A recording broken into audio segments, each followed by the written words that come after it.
एक महात्मा थे माधवेंद्रपुरी नाम के,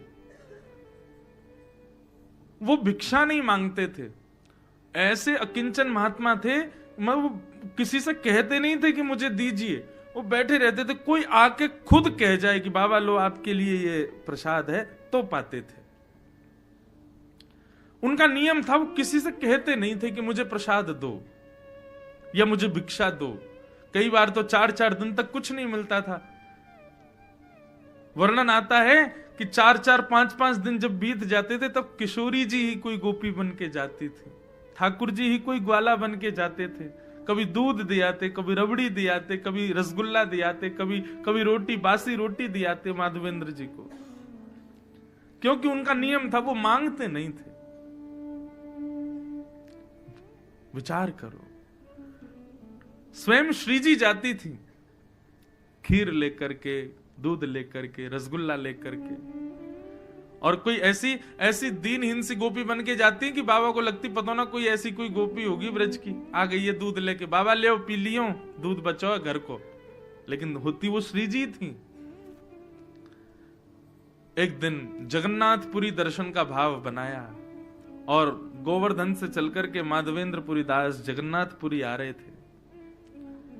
बीच रास्ते में बंगाल प्रांत में, बंगाल या उड़ीसा प्रांत, बंगाल के पास पड़ते हैं, यहां से दूरी है, खीरचोरा गोपीनाथ।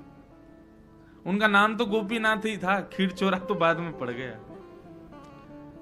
तो आज तक नियम है कि वहां 12 कुल्हड़ों में श्री गोपीनाथ जी को खीर का भोग लगता था, और जो मनोरथी भोग लगवाते थे सारा भोग उन्हीं को बांट दिया जाता था।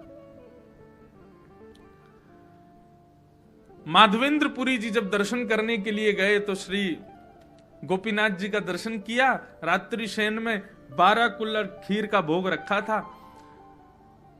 अब माधवेंद्र जी का स्वभाव नहीं था मांगने का कि प्रसाद भी ऐसे हाथ के, कोई पुजारी खुद ही कहते आओ प्रसाद ले जाओ तो ही मांगते लेते थे, अपने आप नहीं कहते थे। 3-4 दिन से सफर कर रहे भूखे प्यासे, गोपीनाथ जी के सामने जाके खूब नृत्य किया। पुजारी जी ने सारे मनोरथियों में खीर बांट दी, और खीर बांटने के बाद में मंदिर बंद कर दिया। माधवेंद्रपुरी जी भी वहां से प्रस्थान कर गए, बेचारे भूखे प्यासे एक वृक्ष के नीचे जाकर के बैठ गए। भजन कर रहे थे ठाकुर जी का, लेकिन भजन करते करते बार बार नेत्र खुल जाए, बार बार भजन रुक जाए। क्यों? भूख लग रही थी, लेकिन बोल सकते नहीं किसी से।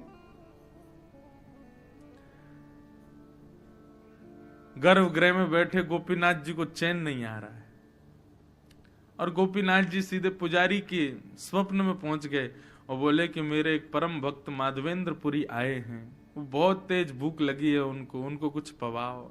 पुजारी जी बोले क्या पवाएं इतनी रात्रि का समय? बोले हमारा 12 कुल्हड़ का भोग लगता है खीर का। बोले हाँ, उसमें से एक खीर भोग बचा है, वही दिया। बोले कुछ नहीं बचा, मैंने सब बांट दिया मनोरथियों में। बोले तुमने 11 कुल्हड़ ही बांटे हैं, 12वां कुल्हड़ हमने छुपा लिया था अपनी जेब में। मंदिर आओ, खोलो, हमारे विग्रह के गोजा में आकर के, गोजा बोलते हैं जेब को, बोले हमारे जेब में आकर के देखो एक कुल्हड़ रखा है छुपा हुआ है। पुजारी जी के नेत्र खुले, स्नान किया, अर्धरात्रि में ठाकुर जी का विग्रह गर्भगृह खोल करके जैसे भीतर प्रवेश किया, ठाकुर जी के गोजा में जैसे हाथ डाला, सोई कुल्हड़ में खीर रखी थी। तब पुजारी जी बोले वाह रे खीर चोरा, खीर चुरा ली, अपनी प्रसाद की खीर चुरा ली अपने वैष्णव के लिए। और जाकर के पुजारी जी ने वो खीर बाबा को दी। बाबा बोले रात में 3 बजे पुजारी जी आप कैसे? तब पूरा वृत्तांत बताया। बोले कि रोज ठाकुर जी का भोग लगता है और मनोरथियों में बांटा जाता है, लेकिन आप अकिंचन हो, किसी से मांगते नहीं। अब ये बात किसी को नहीं पता थी, लेकिन पुजारी बता रहा तो माधवेंद्र जी रोने लगे, आपको कैसे पता मैं किसी से नहीं मांगता? बोले ठाकुर जी बता रहे थे। बोले आपको भूख लगी है इसलिए ठाकुर जी ने आपके लिए खीर को अपनी जेब में छुपा लिया। फिर कहां भूख लगनी थी? रोते रहे विरह से। बोले नाथ आपको पता है मेरा भाव, आपको, आप जानते हैं मुझको, मुझे इसी बात से इतनी प्रसन्नता है कि आप मुझे जानते हो। तब से गोपीनाथ जी का नाम पड़ गया खीर चोरा गोपीनाथ।